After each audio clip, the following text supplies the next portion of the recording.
ઓનો માલિક તો મને ખબર હવે. એટલે માલિક કોણ છે એમ બોલ ને તું. એટલે ઓડિયા ઉપર સડીને પૂછ્યા હતો બેઠો છે ઉપર.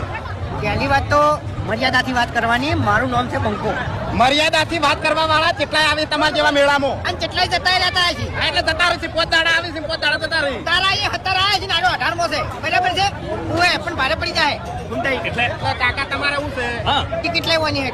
ટિકિટ લાય નકર પેલો દરવાજો ખોલ બેહું છે. ઉપર જાવું છે? ઓરિયામ જાવું છે ઉપર તારે જાવું છે તો જાય. ઓએ હા તો ટિકિટ લેતા આવો અંદર મળે. મેં તને કીધું તારું ઓરિયું ના હોય ને તો પ્લેનથી ટિકિટ લઈ આય. હા એટલે કાકો મારી દોનમાં આયા છે? ના ના અલ્યા ભાઈ એવો ખૂંટાઈ જોન તો થોડા હે ને એની જમ્મુ એના જગા જની યાર જોન માં જેસી તલવાર જોન થોડા હે તું હાથો નહીં રે ને તો બીજું કોક દોડાઈ જાય સમજી લે. કાકા મારી વાત આપણે ઉંમર લાયક છો ને એક જ થાપના ઘર આપશો તમે અને તમારી મર્યાદા રાખો. મને માફ કરી દે મને માફ કરી દે.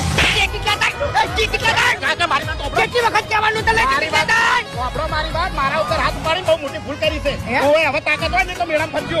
હા મેળામાં થોડું છે અને આટલામાં થોડું છે તારાથી થાય એ ઉખાડી લેતા હે. હા એટલે તમને બધા મળ્યા છે અને આ ભત્રીજો નોમ છે મારવા ભત્રીજો મળ્યા ને એટલે વાર્તા પૂરી હવે. મારી તાકાત હોય ને તો અડધો કલાક ખાલી મેળામાં રહો.